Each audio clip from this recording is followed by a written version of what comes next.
Welcome back, everybody, to another episode of an Italian Mafia Saga, Book 1. You have successfully found Chapter 7. I want to thank everybody for their support. They're watching, they're listening. Comments, no comments. I'm enjoying hanging out with you. I hope you're all enjoying hanging out with me because I worked hard on this and I'm proud to be able to share it with you. So, with nothing further, let's get on with Chapter 7. Cochabamba, Bolivia, August 9th, 2022. Matteo Corbenzo was on his private plane about to land at an undisclosed location. A small private airfield in Cochabamba to meet with Bolivian drug kingpin and the boss of the Milicia Boliviano cocaine cartel, Andregas Valatori. Corbenzo frequently purchases kilos of cocaine from Valatori to run his own hustle. The stormy gray Bombardier G6000 landed and pulled over next to other private planes outside a large hangar. Geraldo lowered the door and Corbenzo thanked his pilot as he looked at the waiting entourage.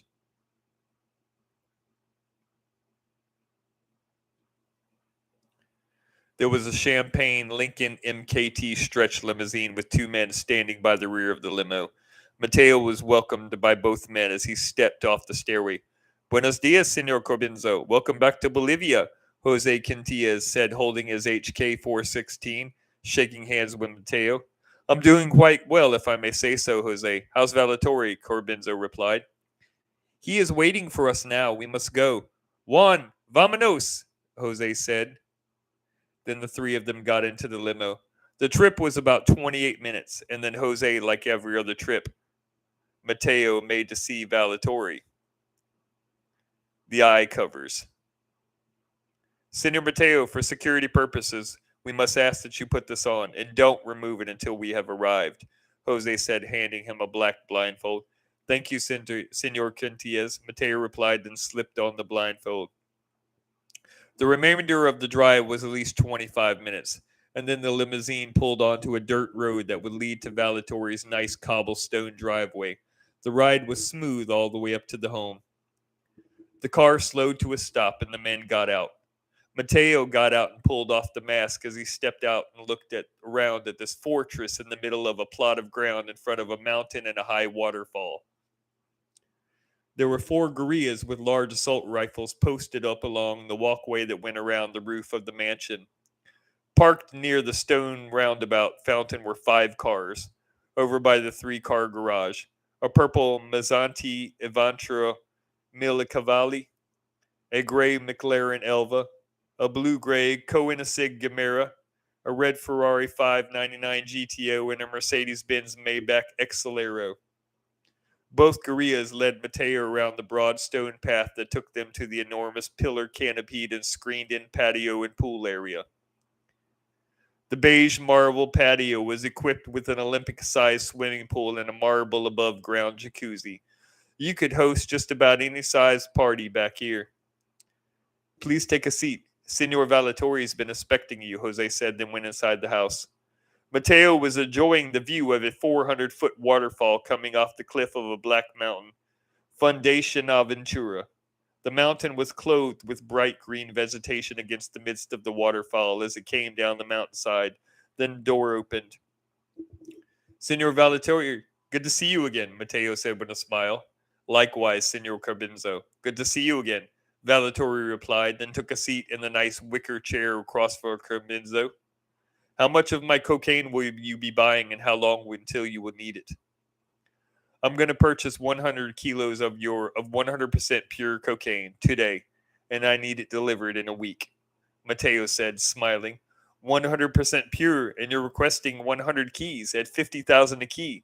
That's only $5 million, Senor Corbenzo. I thought you were, as they say in your country, a big spender. Corbenzo laughed at the humor of the drug kingpin. All of us have a budget to keep, Senor Valatori. Nonsense, Valatori replied, laughing.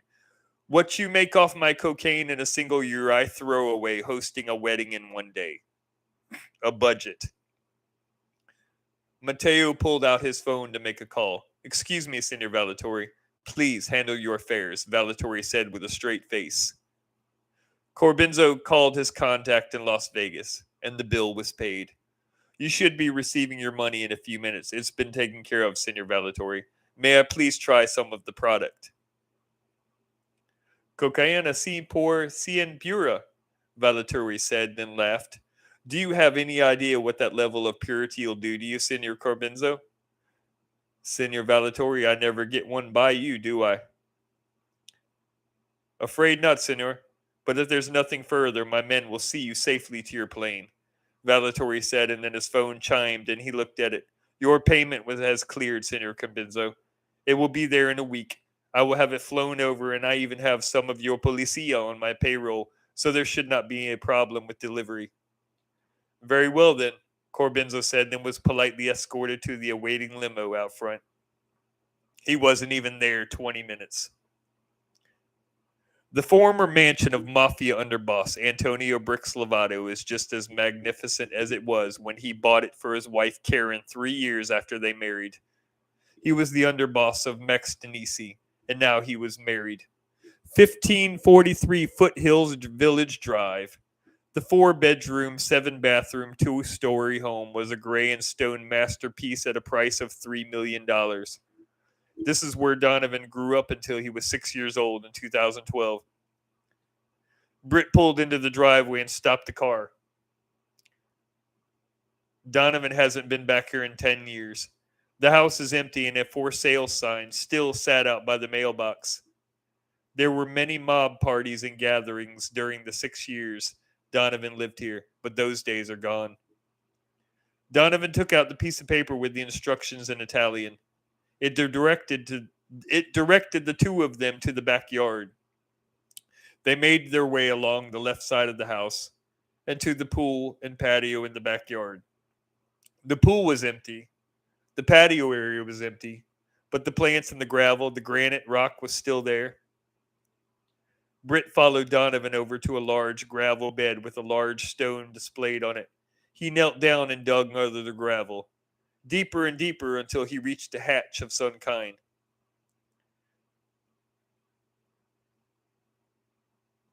There's a shaft under here, Donovan said, and began to dig for the edges. And about 10 minutes later, there was a shaft door completely uncovered.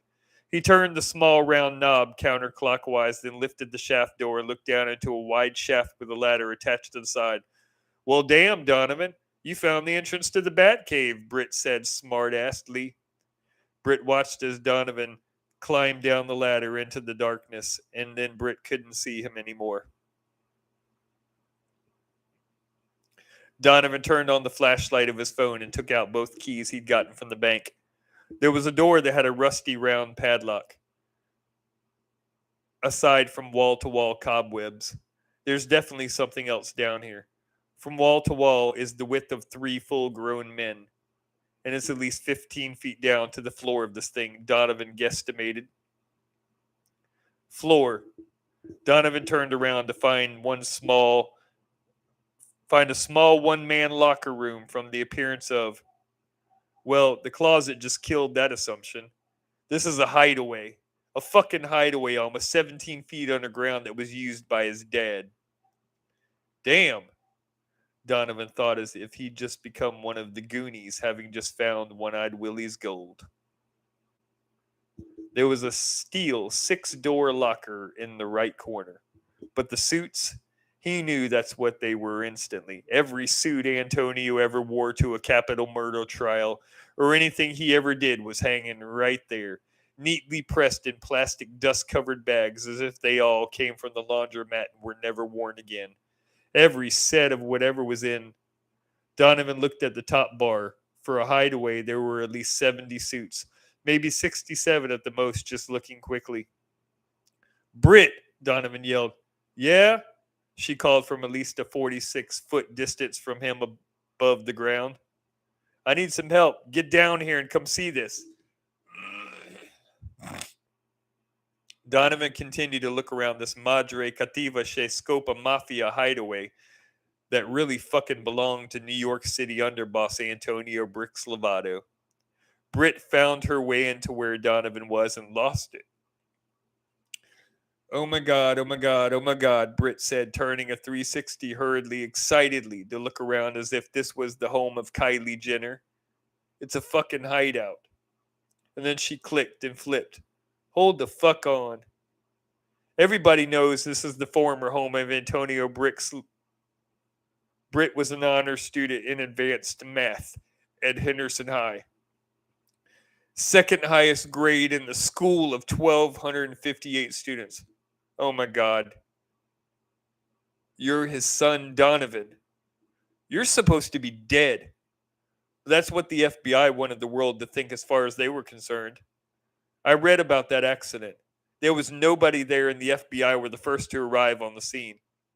It wasn't an accident, and two cops arrived shortly after everything was quiet again. There wasn't a car in sight when there should have been 50 cars going north and south on that highway. I heard the sirens. One of them called in that he was the Las Vegas Metro PD.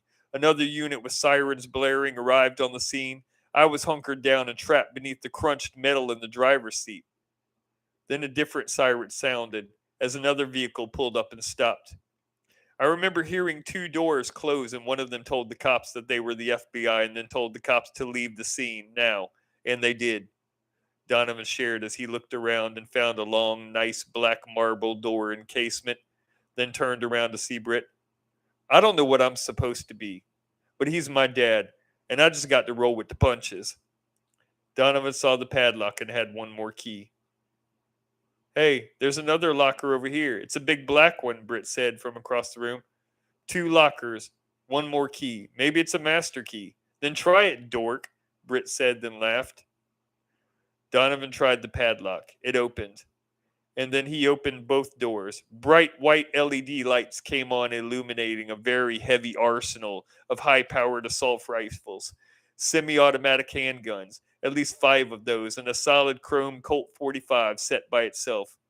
Must have been his dad's favorite one, but it was mounted right there. They all had neat racks and mounts with 3 shelves of boxes and boxes and boxes and boxes of rounds. 12 gauges, 9 millimeters, revolvers. They were there, all of them, and all of this is real. Oh my God. Britt whispered loud enough to be heard as she looked at all the artillery. There were at least 22 guns in all. Then Britt snapped back into the conversation in a normal tone. So, if it wasn't an accident and the FBI told those 2 cops to leave, it was a murder. He was killed under the orders of another boss, Donovan, and those 2 feds knew it. But why? I don't want to talk about it anymore, Donovan said in anger, and headed to the other locker where Britt was. Donovan tried the lock on this one as well. Click. It opened. It was a master key. But why those 2 doors only? Who says it is those 2 doors only? Donovan pocketed the keys, opened the doors, and a pile of white linen bags spilled out onto the floor. Oh my God, Britt said, backing up in shock. Those aren't full of body parts because it doesn't stink. Donovan picked up one of the linen sacks that felt like it had 40 pounds of laundry in it, but they felt more like bricks of paper. He quickly undid the dirty ropes that kept the mouth of the bags closed. Whatever was in here was put into these old laundry bags. It's money, Donovan said, slowly raising his chin to do some math of his own, then looked at all the bags. All of it. It's all money. And it was your dad's. But what the hell's going on? Why wouldn't he just use an offshore account? I don't understand, Britt said, looking around in utter disbelief and shock because every bag probably had banded bricks of all 100s. It's been down here, all of it, for 10 years. The dust in this place was evidence that this place has been untouched. The only fingerprints to be found in this hideaway were a father's, and now a son's and a girl's. This was what he was killed over, Britt. This money, Donovan said, standing to his feet. What if he was saving it for you if something ever did happen to him, Britt asked. I know my dad was an underboss for Max Denisi until he was killed, but what if he had some unpaid debts, Britt? I still don't know a fucking thing about the man that shot me out of his Kazo into this Kazadi. It was only a breath's worth of time between that blow up and the next. I know he was killed over all this, Britt. Someone knew he was making bread out there running rackets and getting rid of people since he was made when he was just a year older than me. He beat the shit out of some guy by the name of Giorgio Cucchiara, then strapped 8 cinder blocks to his feet and shoved the guy off the Manhattan Bridge. Denise told me the day that we went outside of town.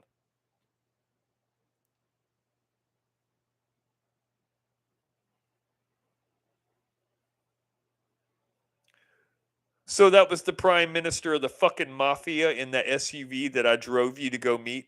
Britt asked in anger, stepping towards Donovan. You got me to drive you to meet the prime minister of the fucking mafia? Britt said as hard as she could something serious, and he got up in her face, but turned away because she's right. How is he going to keep Britt in the dark after everything she'd done for him so far? Donovan turned around, slowly raising his hands. You're right, Britt. I should have been more open with you about this.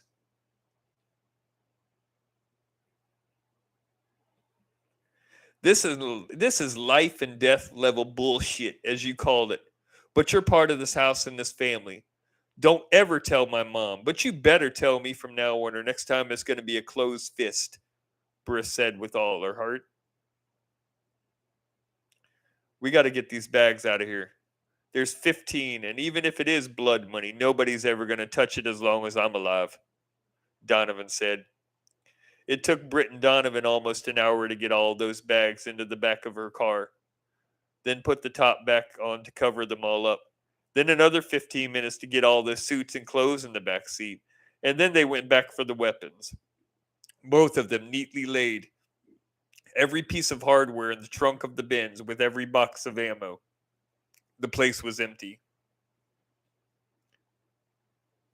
The same day, still August 9th, 2022.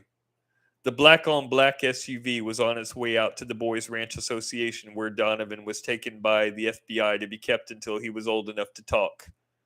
Donovan was never supposed to leave that boys' home unless it was to release him into FBI custody. He was gone, and someone is responsible. This is Agent David Tartani with the Federal Bureau of Investigation. I am requesting a unit from the Henderson PD to meet my partner and I at the Boys Ranch Association to assist with an arrest. A breath later, dispatch came across the radio. 10-4, units on its way to assist an arrest. ETA 2 minutes. The SUV blared its sirens to get through the traffic, seeing they were still a minute or so out. The SUV turned onto the property, sped past the cow field, and slammed on the brakes in front of the main office.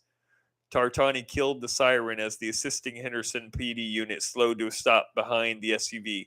An officer got out of the unit and followed both agents inside. I'm Federal Agent David Tartani with the FBI, and this is Agent Rabin Salters. Where is... An office door opened and out stepped Richard Andrews, the director of the association. Just the man we're here for, Agent Tartani continued. Officer, place him under arrest. What's this about? Richard asked, being cuffed. Richard Andrews, you're under arrest for tampering with a federal witness in accordance with U.S. Code 1512. You have the right to remain silent. Anything you say will be used against you in a court of law. Get the fuck out of my face, Salter said, then returned to the matter at hand as the officer took Andrews outside to take him to jail. Both agents approached the secretary, who watched her boss out the window being put in the back of a police unit. Go into his office and give us everything you have on our missing witness, Donovan Lovato, Agent Salters said calmly. Right away, Agent, the woman said. 2 minutes later, in plain sight of the agents, the secretary returned with the file they requested. I never get to touch any of these, so I don't know what's in there, the secretary said. That's fine, thank you, Tartani replied.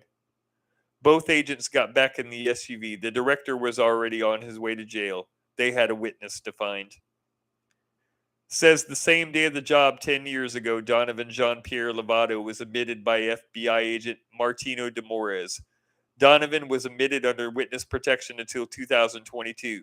The adopting parent, oh, motherfucker, Salter said. Who? Tartani asked and returned his eyes to the road turning off the property. Who the fuck is it? Anastasia Rochelio. You're a fucking wise ass, Tartani said, laughing. I'm serious. The woman that Bricks Lovato was having an affair with behind Karen's back 16 years ago has legal custody of Brick's only son, Salters confirmed. What the fuck was that director thinking? It was a payoff. He better do every day of that 20 years. Come on. What the fuck's the address? I don't got all day. What's the. Okay, I got it, Salter said, arguing back. Then what the fuck are you waiting for? Tartani snapped. I'm reading it. No, you're not. You're sitting there holding the fucking papers in your fucking lap like a fucking Stronzo because you won't read the fucking papers, Tartani said. Because you won't shut up and let me read the fucking papers. Can I read the fucking papers, you grande stupida schemia? Can I read the papers, please? Salter said, then returned his focus to the file. The address is 1054 Bobby Basin Avenue. I know where that is. We're going over there right now, Tartani said. It was 2:48 p.m. The SUV pulled up about 100 feet from the Rochelio residence and pulled over. That house is where Donovan Lovato is living, with his dad's mistress as his legal guardian. The two agents looked at the piece of property. Nothing to even give anyone a hint that this woman had, and possibly still does have airtight motherfucker mafia ties. Let me tell you what's going on here, Salter said, then pointed to the house. Antonio bought that home for Anastasia Rochelio for one reason, and had nothing to do with Donovan. Says right here that Anastasia is single, and yet there's a 16-year-old daughter named Brittany Rochelio. Anastasia was never married. She and Bricks Lovato had a fucking kid together, named her Brittany, and Bricks had a son with his wife Karen. Now both of Lovato kids are living with his mistress, Anastasia Rochelio. What do you think she knows? Tartani asked. Lovato had a few unpaid debts. Big money. He owed the boss of the Giovanni crime family, Marcosi Giovanni, $275,000 plus interest. We don't know what other kind of debts or breached contracts Brick left behind. That shit ain't over. The hit on Bricks was a contract. The man had multi-millions unaccounted for. How much was he stiffing Denise on? Take the house Lovato bought for Karen. I've got it. Son of a bitch, I've got it. Go to the Lovato mansion, Salter said with energy. Why? Our witness is right in that home. I know where Lovato's 25 million is. Go to the Lovato home now. Agent Tartani knew when his partner had a hunch. This was one of those times. They arrived at 1543 Foothills Village in Henderson about 20 minutes later. Both agents got out and walked around the house as if looking for a way inside the home. It's not inside. The man has a hideaway, and I think it's here somewhere, Salter said, then began to head around the left side of the house. Tartani followed his partner. The guy knows how to find shit. His partner took off running, and Tartani followed. Both agents hightailed it, stopping at an open and very well hidden underground hideaway. I'm going down there, Salter said, then went down the ladder into the darkness. It was a long 10 or 12 minutes. And then Salters came back up, covered in dust. What's down there? Tartani asked. Nothing. And I mean nothing. I found 2 sets of fresh shoe prints. Someone was here today. Broken and pulled cobwebs that I saw, a size 7 and a size 13. There's an empty closet and an empty gun case, 22 empty mounts down there, and this, Salters explained, then held up 2 crisp $100 bills. Whoever it was just became $25 million richer. Britt and Donovan managed to haul every bag, every weapon, all the outfits, everything down to Donovan's room, and the two of them put everything away, agreeing where things should go to keep things out of Anastasia's sight. All the weapons and ammo were stored neatly in some of the drawers with the boxes of ammo. And now the main point of focus was all 15 bags of money. Antonio Bricks Lovato's money. How much do you think's there? Britt asked. One way to find out, Donovan replied. The both of them dumped out one bag at a time, unbanded and hand counted every $100 bill. All they focused on were the numbers that were logged onto the yellow notebook pad which Britt was in charge of. 3.5 hours later, with 15 empty bags. Okay, that's it. I count 24,999,800 even, Donovan said, looking to Britt. That's what I've got too, Britt said, holding up the notepad. And this is what your dad left you? You can't put this in a bank here in Vegas. You need an account in Cayman or Costa Rica or somewhere. I don't know what I need to do. I got to figure out what I'm going to do about Heather. You can't kill her if she went to the cops, Britt said, then laughed. I'm not going to kill her. Go upstairs and roll us a good one. We need to think. I'm down with that. Mom comes back soon, and we need to figure some shit out. Be right back, Britt replied, leaving Donovan alone. All of this money was mafia money, and someone's going to come looking for somewhere to stake out some sort of self-entitled proclamation over it. But when? Who? There was a lot to figure out, but right now, Donovan's going car shopping with Britt. Thinking of the she-devil, Britt came back downstairs with a nice blunt rolled full of Mandarin Sunset already burning. We're going car shopping right now, Donovan said, quickly counting as he packed $500,000 into his empty blue Fila duffel bag. Let's go. You want to hit this still? Britt asked, holding the blunt out to him. The ride all the way to Vegas was the usual for Britt. This time she was pushing Who Run It by 3-6 Mafia through her system as the red Benz sped toward the strip. She and Donovan smoked the blunt together all along the way and were feeling really good. Chill but good. You like 666 Mafia? Donovan asked, surprised. Boy, Gangsta Boo is my girl. You feel me? Britt replied. Coops, Danica, and Lord Infamous. Don't front on Crunchy Black now, Britt said, and they both laughed and fist bumped. So where are we going to buy your new car? Britt asked, not surprised. I wasn't surprised she said that. Do your thing, Donnie. You sound just like your mom, Donovan said, and they laughed. Britt pulled into the Tobin Motor Cars dealership on Sahara, and they both got out and went inside the showroom. Tobin Motor Cars is a nice-looking building with a large car showroom. Bentleys, Double Rs, Ferraris, Aston Martins, you name it, it's here. Britt followed Donovan straight to the Ferraris. Just about every Ferrari ever made was here. Donovan knew what he was looking for, or did he? Hi, are you looking? A young saleswoman began. For one I like. I'm going to buy one today, Donovan said, and Britt met eyes with the confused sales rep. I'm sorry? You're going to buy a Ferrari today? How old are you? The saleswoman asked, clearly aware that this guy looks like a teenager. Does it matter? Donovan replied, then unzipped the duffel bag just enough for her to see bricks of money. Do you want the sale or not? The woman looked at Britt. Don't look at me. I tried to talk to him, but he won't listen to me, Britt said, going along with the whatever this is.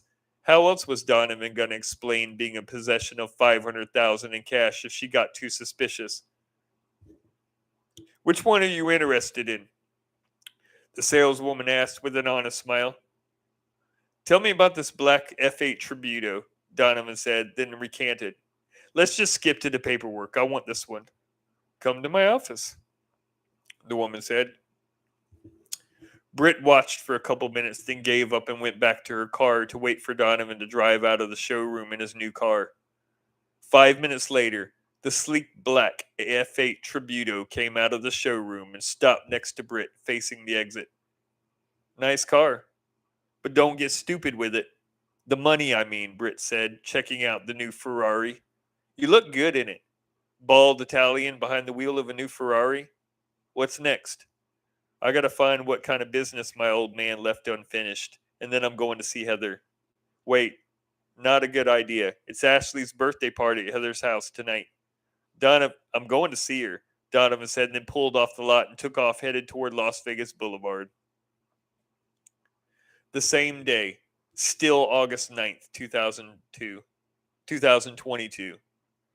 Donovan was cruising in his new Ferrari with the top back, and the evening sun shining against the sleek black clothing as he drove by the traffic on the strip. He had to find a place to start. Hotels? What about skimming the profit off of any of these hotels? Donovan can't ask Denise because that would raise too many red flags.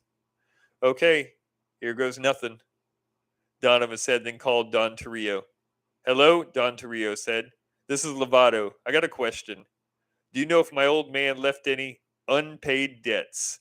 I can't tell you that, but what I can tell you is that your old man and the CEO of the Aria Hotel played golf at the Las Vegas Country Club quite often when he was alive. A guy named Alden Weinhoff. And I'll tell you, he's at the casino right now. You know this for sure? Go find out. I know a lot of what goes down in Vegas, Don Torrio replied. The call ended. Donovan made the short drive on City Center Place to the Aria Hotel, pulled up and received a ticket to park for all non-hotel guests, parked and went inside. He didn't care what the place looked like on the inside. He looked around for suspicious eyes that might be out there. Those two FBI agents that the caller this morning told him about while instructing him to a safe haven that would keep him from being arrested for murder? What if those two agents saw what he did? Whoever that was on the other end of Donovan's phone this morning was doing a lot more than just watching his back. They were watching him. So why play the savior? Donovan thought about that as he looked around once more, casually striding right into a casino. There were a lot of people inside there doing what they do when they come to Vegas. Play roulette with their lives, whether they pull the one-armed jack or throw the dice hoping for sevens, or starting from scratch with no plan, no idea how big a mafia bill your old man left unpaid, if in fact there is one. Take, for example, Bugsy. Benjamin Siegel. In 1942, Bugsy Siegel traveled to Las Vegas, Nevada, and found a position in handling and lent help financing some of the casinos there. Bugsy was a financial plus for helping with some assistance for the Flamingo Hotel after a gentleman by the name of William Wilkerson ran out of money to finish the project. Bugsy took control of the project, opening up the hotel just after Christmas in 1946. But due to electrical problems, the hotel closed only to reopen in 1947, resulting in worse problems than this building itself. Bugsy had robbed the Chicago outfit of an estimated $1 million, actually having paid the outfit only 1% of the profits. The unsettled account led to a few good shotgun blasts into Bugsy on Virginia Hill's couch by Frankie Carbo and Frankie Carranzo while his girlfriend was in Paris, having left a week earlier. But some think she ran with the money while her boyfriend took the punishment. LA Mafia boss Jack Dragna told Carbo to get rid of Bugsy on Meyer Lansky's orders. At 10:45 p.m., a sniper armed with a 30 caliber military carbine rested the barrel on the crossbar of a rose-covered pagoda latticework outside, then fired 9 steel-jacketed slugs through the window into the living room of the Pink Moorish mansion at 810 North Linden Drive. Siegel, reading a copy of the Los Angeles Times he had picked up at the restaurant earlier, was shot 4 times, twice in the head and twice in the torso while seated on a chintz-covered sofa. A table lamp illuminating his head. The drapes were open. One shot propelled an eye 15 feet away onto the tiled dining room floor, says the investigation report. Donovan was casually approached by 2 casino pit bosses in nice 3-piece Armani suits. "Excuse me, are you old enough to be in here?" the larger one asked. "Yes, sir," Donovan replied, then calmly removed his driver's license from his wallet. "You look like a kid," the shorter guard said. "He's old enough," the taller guard said, returning the license. Donovan looked around. For who? He doesn't even know what this guy looks like. Gambling machines were beeping and singing and ringing all around him as people went crazy, almost bloodthirsty for the almighty dollar. Then Donovan saw the bald African-American pit boss in a nice black Armani suit and calmly approached him, smoothly sliding up next to him. "Nice suit." "You look like Shaft from way over there," Donovan said, and the pit boss looked Donovan in the eyes with a "what the fuck's going on" look. "People says I look like my dad, Antonio Bricks Lovato. He's dead, but I'm not. Now what I want you to do is go tell your boss, Alden Weinhoff, I'm here, and he's here somewhere right now, or I wouldn't be here. You's better be back here to get me in 2 minutes." The young pit boss heard every word and plainly did not know how to reply to that. But he heard what he heard, and this kid, whoever he is, wasn't playing. The pit boss got on his earpiece and stepped a few feet away to get in contact with Weinhoff, who is in fact in the casino now. The pit boss returned. "Follow me, Mr. Lovato," the pit boss said, then escorted Donovan to a security door that would take them both to a conference room. It was about 1 minute walk to a nice, finished English oak door. The pit boss opened the door, and there was the CEO of the Aria Hotel and Casino, Alden Weinhoff, seated with 5 other men, personal security. All the men eyed this young bald kid in a nice blue outfit looking sharply expensive, and Weinhoff knew indeed that this is Lovato's son. Looks just like the Denisi underboss. It's a really nice office, Mr. Weinhoff, Donovan said, looking around at the red marble walls. Well, I wish I cared as much as I care about the fact that the son of Brix Lovato, who is publicly testified by the FBI to have died with your parents, is alive and requesting me by name. You look just like your dad, Weinhoff replied, watching Donovan sit down right next to him on his right, never once breaking eye contact. Weinhoff remembered it all. The first time he and Brix Lovato met was a meeting just like this. Lovato was 28 years old and was a newlywed husband, and he sat down with the then 41-year-old CEO. But I'm nothing like my old man, Donovan said. 18 years ago, your dad, 2 years before you were born, came through that door right there just like you did. And he says to me, you're going to split your hotel profits with me. Then he said he wanted 7% of this hotel. This hotel brings in $32 million a year alone, Weinhoff explained. So you were paying my old man a little over $4.5 million over a 7-year period? I paid your dad every dime he asked for. But I know how the Mafia works. Your dad was a Denisi underboss. Wonder how much the boss's cut was. Now, if you don't mind me asking, why are you here? I want to know if my dad had any unpaid debts. I don't care who it was. Mafia, government informants, Donovan said.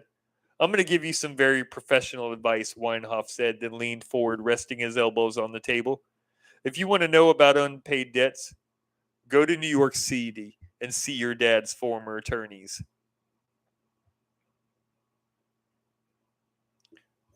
Donovan looked into the eyes of every man in the room as he stood up to leave. He knew what he had to do, but when? Lovato? Weinhoff called, and Donovan turned around. You're not your dad. You try to profit off my hotel and I'll bury you alive. Donovan held Weinhoff's stern look as a grin began to rise on Donovan's face. That was good. We'll see, Donovan said, and left the office unexcused. Donovan drove his Ferrari toward Henderson to go see Heather and fix what he fucked up, and he's going right now. Still August 9th, 2022. That night, Ashley's 17th birthday party was on and popping with I Get Around by Tupac playing all through the outside patio system. Heather's house was enormous, and they both invited at least 100 or more people from school, so they brought friends, and their friends brought friends. What the fuck, Heather? Ashley said a bit too long. You've lost your fucking mind. He couldn't have known it was a bomb. We just went to pick it up, and then I took him to the Planet Hollywood Hotel to drop it off. And Donovan committed murder. And you were there, Ashley said. Listen to me, Heather. If you do not tell someone, you are going down because they will somehow prove that you were part of it because you two spent the night together. You drove him to pick up and deliver a bomb, and you helped him commit a murder. Heather paced 3 steps, then stopped, frantic, angry at Donovan, angry at herself, not just for helping him, but for still wanting him. I don't know what I'm going to do, but I told him that I never wanted to see him again. Donovan pulled up outside Heather's house and slowed to a stop. This was a big party.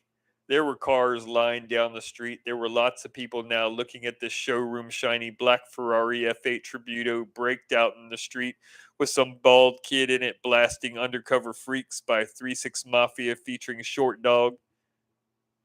Donovan smoothly threw a 2-finger wave, getting more eyes on him, then smoothly pulled into the driveway. He made his way up through the crowd of people looking at him like, who the fuck is this rich kid? Then he remembered he has the same clothes on he had on yesterday, and he didn't smell too good. Oh well, he has business to tend to. Donovan carelessly pulled up his shirt, revealing a nasty sculpted and chiseled set of 8-pack abs like Tarzan's Alexander Skarsgård, right there in front of everyone. Chiseled arms, sculpted and chiseled shoulders, blown up a brick chest with meat lines and traps, but this time it's on purpose. Donovan was a 16-year-old Italian trying to break out of the little Donovan shell and take baby steps as the son of Brick Slavato.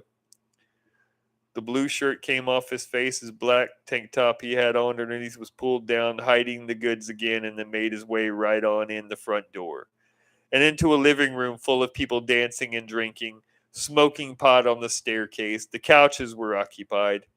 Donovan walked right on through, ignoring the stupid catcalls and hater comments. At 6'4", 247.2 pounds, at 16 years old, after the way today went, and Donovan's not in the Clark County jail right now on murder charges, oh yeah, he had to send a clear message that he's the right one to fuck with.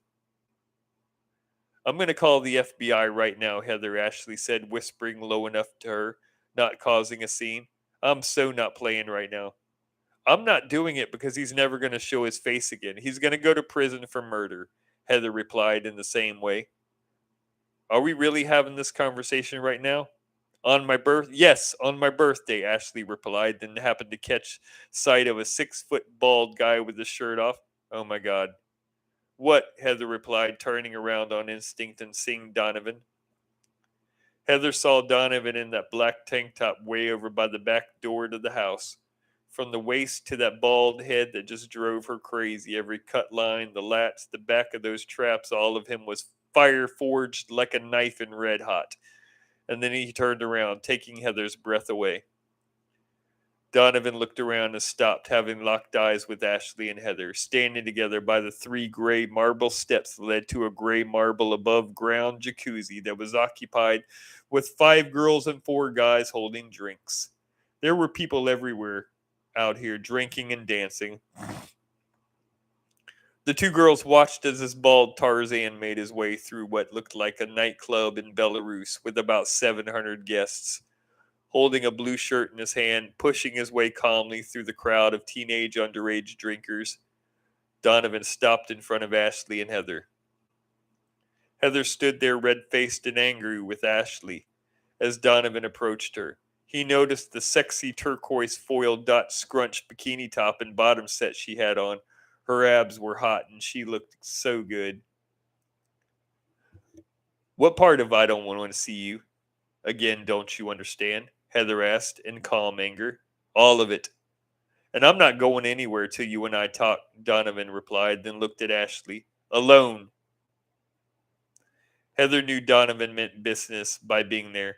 Heather would mean business by making him leave. Donovan followed Heather through the crowd, watching the natural bounce of her Iggy Azalea ass in that thong string bikini for a breath's worth of time. The heavy poolside party continued as the DJ spun the hottest hits of the year. Heather looked back at Donovan with a Michelle Pfeiffer Catwoman glance, then led him through the house and into a guest room, closing the door behind them. Let me tell you something, Donovan, Heather said, then got in his face. You have some real balls coming here. I should call the FBI right now. But you're not going to, Donovan interrupted. Excuse me? First off, don't you ever tell me what I'm not going to do. You are not my boyfriend. And no, I'm not going to tell anyone because I'm no snitch. Donovan watched Heather pace around, then return to his personal space. And for the record, Ashley knows. She's my best friend and she stays. She won't tell. We've been friends since I was 7, but you really fucked up my life this morning. I know, Donovan said. Do you? Heather asked, playing with him. Do you, Donovan? You made me a 17-year-old accessory to murder. You blew up a Vegas hotel room, which do have cameras everywhere, might I add, and you murdered someone. And I was right there driving your ass around. Do you have any idea what that's going to be like for us now? Fuck school. Fuck college. Fuck friends and family. I'm on a capital murder charge and I'm about to be sentenced to death because I helped the new guy at school committed a murder. I'm sorry, Dollface. What more do you want me to say? Heather stormed up and smacked him as hard as she could across the right side of the face. Donovan felt the fire in the side of his face. You fucked up my life, Donovan. I'm going to be telling my mom what I did from jail, Heather said, then turned around again and looked at the floor. What if someone else saw what we did? All those people. You don't even know who called you. You just got up and did what they told you to do. And now my mom's going to watch her only daughter get a needle in her arm because of you. Heather, no, Donovan. I don't want you to say anything you don't feel you need to, Heather said, then turned on her heels and laughed at her next thought, then returned her gaze to Donovan. I really liked you, Donovan. But you brought me into this, whatever this is that you do, and now you're stuck with me, Cutie. What you mean stuck with you? Heather grabbed Donovan by the straps of his tank top, then smoothly pulled him towards her and met his lips halfway for a sizzling kiss that you read about in any Stevie medieval love novel. The flick of Lovato's tongue, Heather's breath against his lips from one kiss to another, white hot and electrifying passion between them both. And then Heather pulled away, breathing heatedly. That's what I mean. I'm fucked up about you, babe. And I don't want to watch you with another girl. I want to be down with you. I want to be with you, Heather confessed, waiting for a response. I don't think you know what you're saying, Dollface, Donovan said, but he knew what he wanted. But okay, I'll be your man. Ashley saw Heather walking with Donovan's hand in hers, and this was not good at all. Her best friend holding hands with a real murderer. And then they were right here. Hey, Ash, Heather said, smiling and looking up at Donovan. What's going on with you two? Did you talk? Ashley replied, seeing the hand holding. Yeah, we talked, and we decided that Heather held up the interlaced hands. We're dating now. Oh, that's great. So he knows. I told him I told you, but it's okay, Ash. So, Donovan, welcome to Henderson, Ashley said, then parted off in anger to return to her birthday party. Heather knew Ashley was mad because she gave in to Donovan's bad boy Mafia blooded raw Italian image. But it was Heather's heart that gets so quickly involved in the name of acceptance. She led Donovan through the crowd of teens to a large cook, with plenty of good smoked meat on this 30-foot smoker. He looked at them both as they approached. Alonzo, this is my boyfriend Donovan, Heather said, and they shook hands. Donovan, this is the varsity high school running back, Alonzo Taylor. You knew it, Henderson? Zoe asked. Transferred from Green Valley High, Donovan replied. Good choice. Alonzo here is in the top 10 high school running backs in the nation at number 2 after an average of 2,768 yards last year and 39 touchdowns alone, Heather playfully bragged. Okay, numbers do not lie, my man, Donovan said, and Zoe bumped fists with him. I feel you on that, Donovan. What can I get y'all? Zoe said, grabbing a see-through Tupperware plate. Heather? I'd like a couple of those burgers there and 2 roasted leg quarters, please, Heather replied. And you, sir? Zoe asked, fixing another plate. I'd like about 6 of those monster St. Louis ribs there and 3 leg quarters, please. You got it. And here comes Taliana, Zoe said, as a hot Puerto Rican with hundreds of long, thin braids styled like Alicia Keys at the World Music Awards, but with red, white, and blue beads in the braids. Nice meeting you, Zoe, Donovan said as he and Heather took a seat in the 2 wooden chairs by the round brick fireplace to eat. Ashley hasn't been seen since she walked off, and this party was still going live with the smell of drugs in the air and underage drinking like any other Miami Beach party. Donovan, I only know about you what you let in to discover about you. I don't know everything, and neither do you. But I just need some time to get used to whatever this you and me is about to become.